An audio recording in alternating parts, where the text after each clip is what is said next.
JPMorgan has just responded to what the broader market is saying with an overweight rating of VKTX stock. They have just started to cover the stock, and they began with an overweight rating. They are also saying that it has a price target of $80.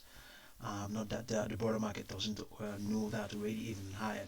The broader market might even have higher projections. They're also saying that the company Viking Therapeutics will is likely to capture 10% of the U.S. overall obesity market. And today, the company indicated that it's what did he say here? It's early stage data for Vikings for its experimental weight loss pill VK2735 will point to a highly competitive profile with best-in-class tolerability. And it seems also it's competing favorably with Novo Nordisk's pill creatine at the 4-week mark in a separate trial. So yeah, that's what we're looking at right now. We're looking at a gain of 8%. As things stand right now, and this is the 1 minute chart. We have seen that it has continued to climb. When we started to look at it, it was somewhere around here. So strength has continued to come back. On this 1 minute chart, we have projections that go all the way towards $61.35. But we're going to come back to this. This is what's going on here. This is that strength I'm talking about. The gain is now 9.24%. Market participants are coming into the stock. It's a stock to watch. In a very short time. It's a stock to watch. Let's come back and have a look at its 4-week chart, 4-hour chart, and see what's going on here on the stock. So the 4-hour chart is currently, the price is currently outside of its price channel. We're expecting it to come back. If it comes back, it might provide a buying opportunity.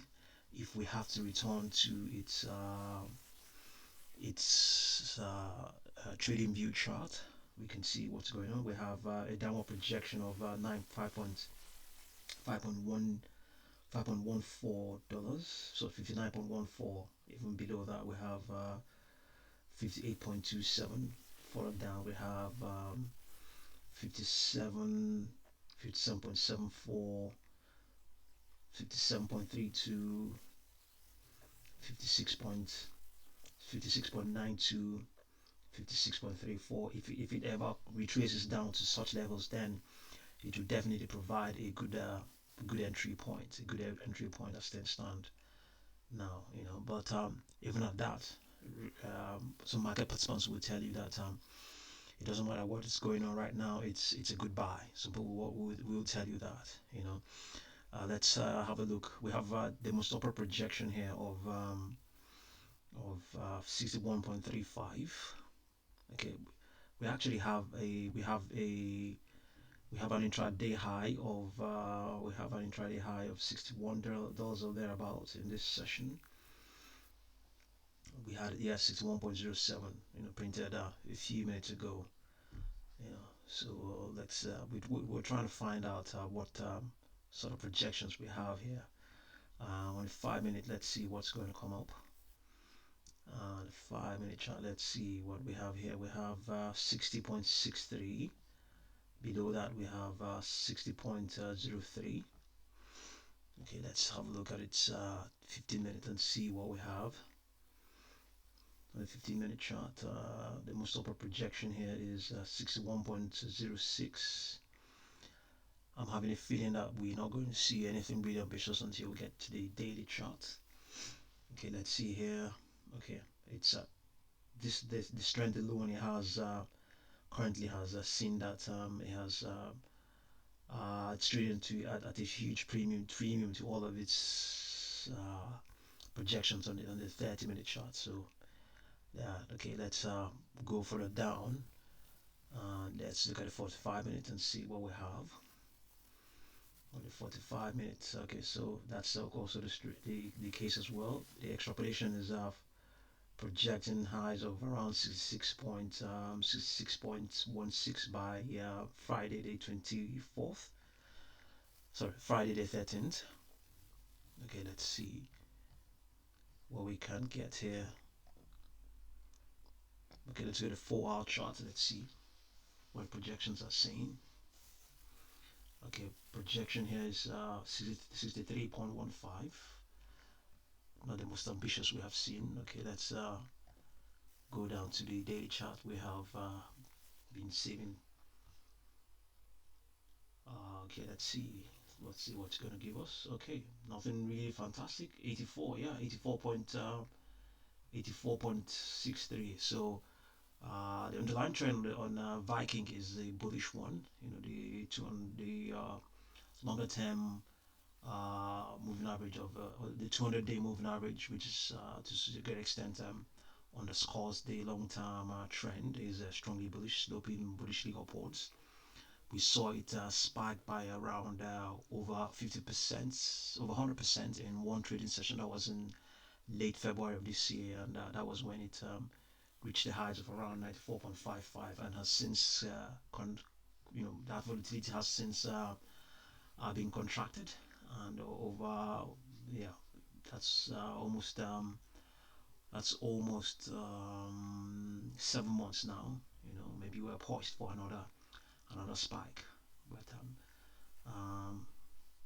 regardless of all of that, you know, I think the fact that it has reached the highs of around 94.32 makes it makes the probability that it can print 84.86 a tangible one. The probability that that can happen looks quite tangible. You know, just because the fact that it has done it before. So you're going to obtain statistical outcomes that will start moving averages and standard deviations that will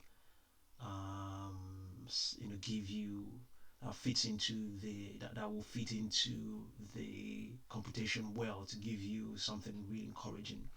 And also because of the fact that I mean, if you relative to yeah, I mean, the fact that it has done it before, you know.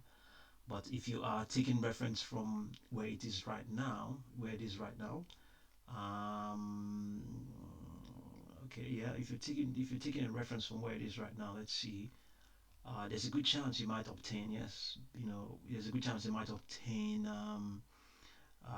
moving averages that are slightly less, or I mean, figures that will, you know, like I said earlier on, that may, you know, give you that might impress you, you know, that might impress you, you know, because we have seen it trade volatile prices previously, you know, so anything can anything can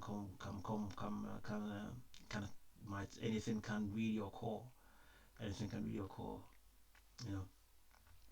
So it's okay, but we can actually try and compute this 70.1%. So sorry, 70.10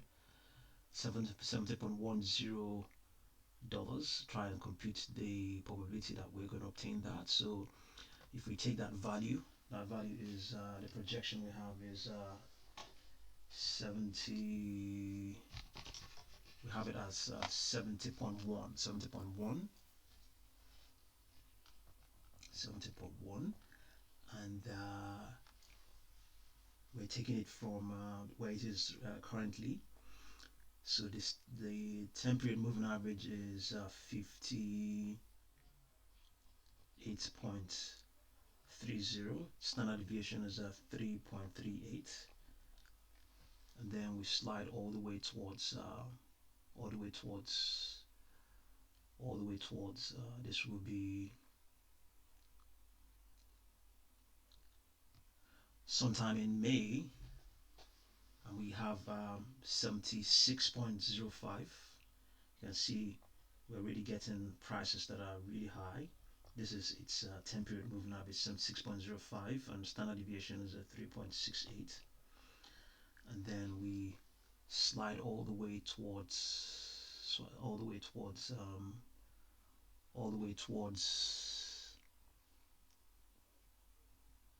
slide all the way towards let's get that date. Not that the date really matters that much.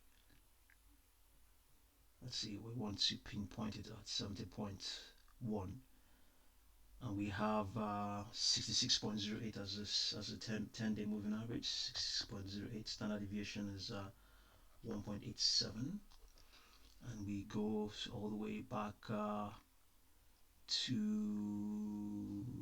11th of April, we have 75.84, 75.87 rather, and standard deviation is 3.42. And we go back again, go further back again.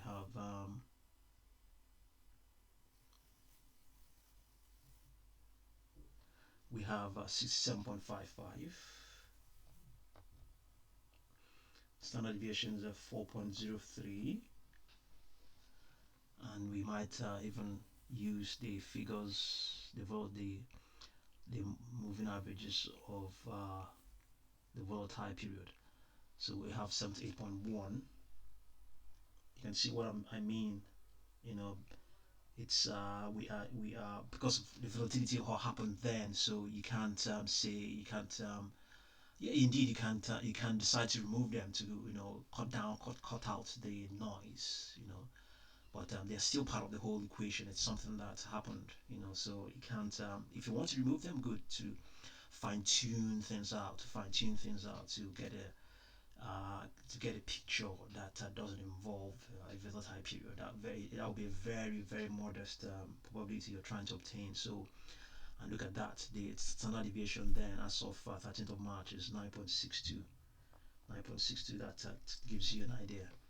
It just tells you that this is by this is the margin from by which it deviated from its mean. So we go further back again. We have 79.65, 79.65, and we have a standard deviation of 15.54, 15.54. Mind you, we're trying to find the probability of printing 70.1, 70.1. So we're really getting prices that are even more than 70.1 in the standard deviation in its 10-period moving average. And then we go all the way back to 27th of February, and let's see, 27th of February. Okay, here, okay, we have it's good we're using this because we now have a 10-period moving average of 34.51. So that this will help to dampen things out. I thought it was going to be really high, 34.51, and we have 2.56 as its 10-period moving average. So, but even at that, we have 1, 2, 3, 4, 5, 6, 7, 8 data points. There's still a very good chance that we're going to obtain an average that is more than 70.1. So let's quickly calculate that. And I might be boring you with all of these computations. Maybe I should have done it before now, but in any case, let's do it together. 70. Let's do it together. Plus 66.08 plus 75.87 plus 67.55 plus 78.1 plus 79.65 plus 34.51 divided by 8. Okay, we have a 10 pound moving average of 67.01. So we impute it here on a z-score table. So our projection is the probability of it surpassing 70.1 is what we're trying to determine, and we have it as the raw score, and the population mean will be this standard deviation we obtained, this 10-period moving average we obtained as 67.01, 67.01.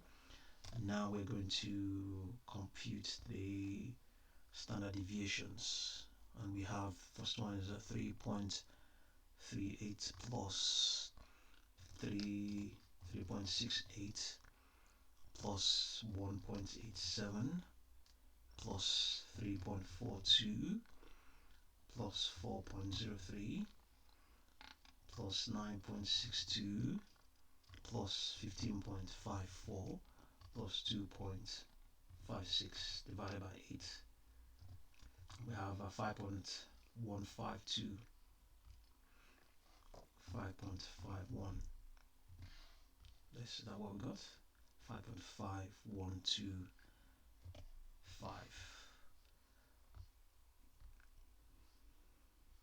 Okay, so the probability of it surpassing 70.1 is a decent 28.755%. The probability that it will not is 71.245%. So let's come back and see. Yeah, the price of the stock has now come back into its price channel on this 1 minute chart. So scalpers will be watching to see what they can make out of the stock.